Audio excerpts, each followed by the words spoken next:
नमस्कार, सार्थक न्यूज के इस बुलेटिन में आपका स्वागत है। मैं हूं आपके साथ जुनेद और सबसे पहले नजर डाल लेते हैं न्यूज हेडलाइंस पर। बागपत में 1 लाख के इनामी बदमाश को किया ढेर, दिल्ली पुलिस के सिपाही के कत्ल का आरोप।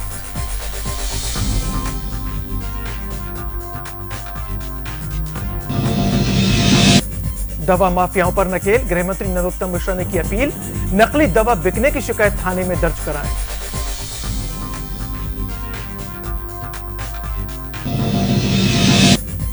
प्रोटेम स्पीकर रामेश्वर शर्मा ने किया कांतिलाल भूरिया पर पलटवार, कहा राम मंदिर का चंदा जाता है अकाउंट में, चंदा वसूली से हमारा नाता नहीं। और अमरवाड़ा में किसानों से धोखाधड़ी का पर्दाफाश, 2 लोग गिरफ्तार।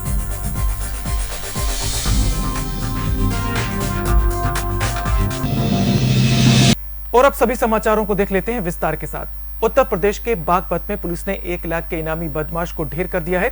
उस पर दिल्ली पुलिस के एक सिपाही के कत्ल का आरोप था। इस बदमाश के पास से कार्बाइन समेत कई अन्य हथियार बरामद किए गए हैं। बदमाश दिल्ली पुलिस की स्पेशल सेल और बागपत पुलिस के साथ मुठभेड़ में मारा गया। दिल्ली के अलावा गाजियाबाद, बड़ौद और एनसीआर के दूसरे इलाकों में लूटपाट की वारदातों को इसने अंजाम दिया था।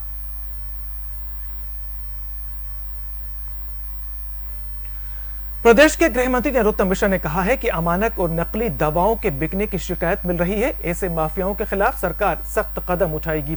उन्होंने आमजन से अपील की है कि नकली दवा बिकने की शिकायत संबंधित थाने में दर्ज कराएं। मिश्रा ने कहा है कि प्रदेश की जनता के स्वास्थ्य के साथ खिलवाड़ नहीं करने दिया जाएगा।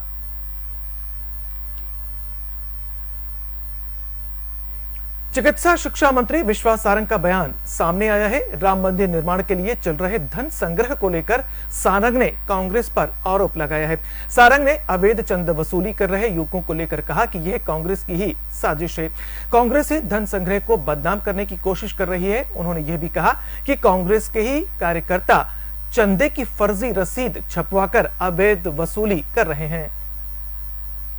इस तरह के जो लोग फर्जी तरीके से रसीद छपवाकर अनर्गल कार्य कर रहे हैं, वो कहीं ना कहीं कांग्रेस का षड्यंत्र है। वो इस पूरे अभियान को बदनाम करने में लगी है।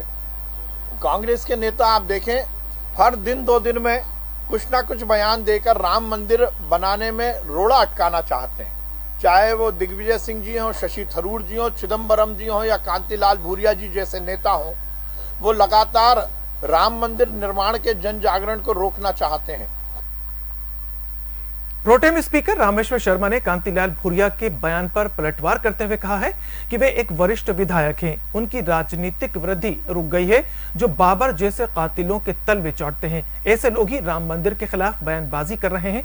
जिन्ना को मानने वालों ने भी राम मंदिर के लिए चंदा दिया है। राम मंदिर की राशि सीधे अकाउंट में जाती है। साथ ही कहा कि बीजेपी का इस अभियान से कोई वास्ता नहीं है। राजनीतिक तौर पर वृद्धि भ्रष्ट हो गई है और जो आज भी बाबर जैसे लुटेरों के तलवे चाटते हैं, वही लोग राम मंदिर का विरोध कर रहे हैं और उन्हीं को राम मंदिर का ये चंदा दिख रहा है। ये राम मंदिर का चंदा नहीं, बल्कि राम के प्रति राम भक्तों का समर्पण है। चंदेरी में विद्युत विभाग द्वारा बाकायदारों उपभोक्ताओं को कुर्की नोटिस जारी किए गए हैं। कुर्की नोटिस 7 दिन के अंदर जमा नहीं कराने पर कुर्की की कार्रवाई की जाएगी। विद्युत विभाग द्वारा बड़ी कार्रवाई करते हुए 1 लाख से ज्यादा बकाया राशि के उपभोक्ताओं का एक कनेक्शन विच्छेद कर दिया जाएगा। साथ ही समय सीमा के अंदर बिजली बिल का भुगतान नहीं किए जाने वाले लोगों पर कुर्की जैसी कार्यवाही की जाएगी। गंजबासौदा के राजीव गांधी अस्पताल से डॉक्टरों की लापरवाही सामने आई है। मरीज पर्चा लेकर डॉक्टर के चैम्बर के बाहर खड़े रहते हैं और डॉक्टर बाहर अपना टाइम पास करते रहते हैं। यहां पर मरीजों का इलाज भगवान भरोसे चल रहा है। यहां कई चिकित्सा और जांच संबंधी मशीनें बंद पड़ी हुई हैं। ईसीजी मशीन भी खराब पड़ी हुई है और सोनोग्राफी मशीन के कक्ष में ताला लगा हुआ है। यहां कोई भी डॉक्टर का कोट पहनकर नहीं आता, जिससे मरीज डॉक्टर को पहचान नहीं पाते। प्रदेश में सिवनी पुलिस को बड़ी सफलता हाथ लगी है। कुछ दिनों पहले सिवनी पुलिस ने इनोवा कार में 1,74,00,000 रुपए बरामद किए थे, जिसके बाद पुलिस ने पूछताछ में खुलासा किया है कि यह रकम यूपी के कौशाम्बी में सोने के व्यापारी से लूटी गई थी और आरोपी खुद को ज्वेलरी का व्यापारी बता रहे थे। लूट के आरोपी रकम को खपाने मुंबई जा रहे थे, तभी पुलिस ने चेकिंग के दौरान पकड़ा और सख्त पूछताछ में यह खुलासा हुआ। दतिया में बदमाशों के हौसले लगातार बुलंद होते जा रहे हैं। यहां पर पुरानी रंजिश के चलते घर में घुसकर युवक पर चाकू से हमला किया गया। फिर हमला कर युवक ने खुद अपने ऊपर ही चाकू से वार कर लिया, जिसमें युवक की मौत हो गई। इस विवाद में 2 महिला सहित एक बच्ची को भी चोट आई है। कोतवाली पुलिस ने घायलों को इलाज के लिए हॉस्पिटल में एडमिट किया और पुलिस मामले की जांच में जुट गई है। लाख शिकायतों के बावजूद भी मानव शरीर से खिलवाड़ का काम लगातार जारी है। शाजापुर जिले में जिला चिकित्सा अधिकारी के द्वारा कई सख्त कदम उठाए जा रहे हैं, फिर भी झोला छाप डॉक्टर गरीबों की जान से खिलवाड़ करने से बाज नहीं आ रहे। ऐसे ही एक दवाखाने का डॉक्टर चंद्रवंशी आज भी अपना क्लिनिक मेन हाईवे पर बेखौफ संचालित कर रहा है।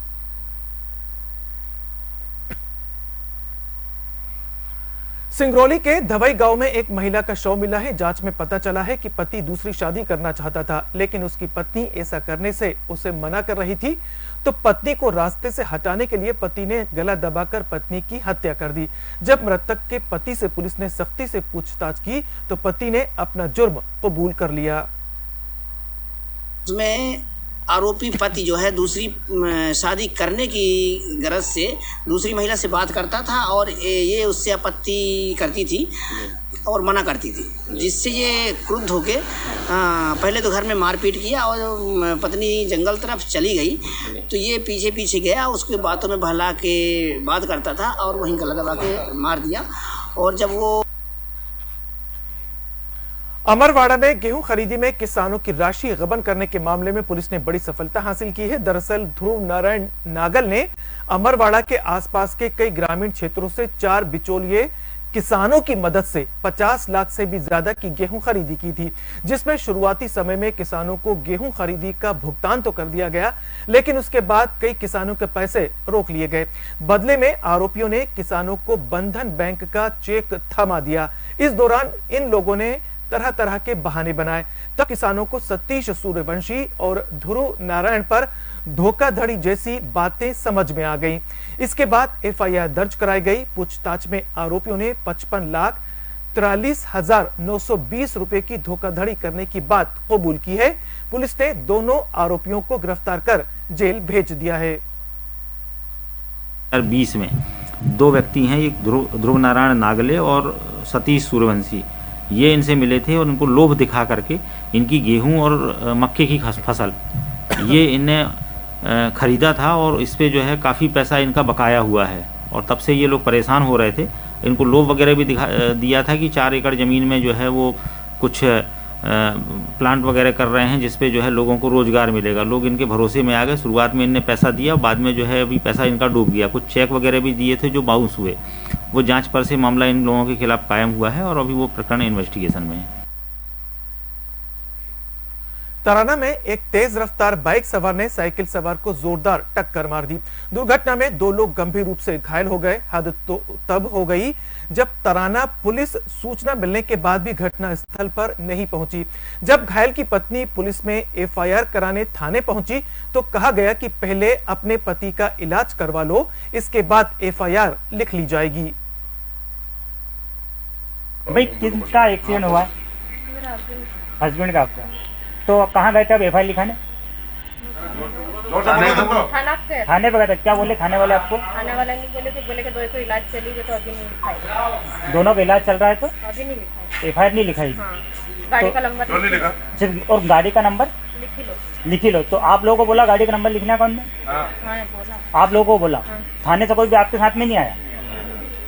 क्या बोला कि आप लोग वहाँ हॉस्पिटल में जाइए? तो रिपोर्ट तो बाद में लिखी जाएगा, इलाज चलेगा। अच्छा, रिपोर्ट बाद में लिख जाएगी, पुलिस ने ऐसा बोला आपको? ठीक। और अब बात खेल की। सुल्तानपुर में वंडर ऑफ सीमेंट की ओर से यक्ष एंटरप्राइजेस के तत्वावधान में नाइट टूर्नामेंट का आयोजन किया गया। इस टूर्नामेंट में सभी 15 वार्डों की 15 टीमों ने अपने अपने वार्डों से फ्रेंचाइज लेकर हिस्सा लिया। इस टूर्नामेंट में पत्रकारों की टीम ने भी हिस्सा लिया। इस टूर्नामेंट में सभी टीमों ने अपनी एंट्री एक अलग अंदाज में अपने अपने ट्रैक्टरों पर ढोल नगाड़ों और पटाखों के साथ की। यह नाइट टूर्नामेंट 2 फरवरी से 11 फरवरी तक चलेगा। फिलहाल इन समाचारों में इतना ही, लेकिन ज्यादा अपडेट्स जानने के लिए बने रहिए सार्थक न्यूज के साथ। और फिलहाल मुझे दीजिए इजाजत। नमस्कार।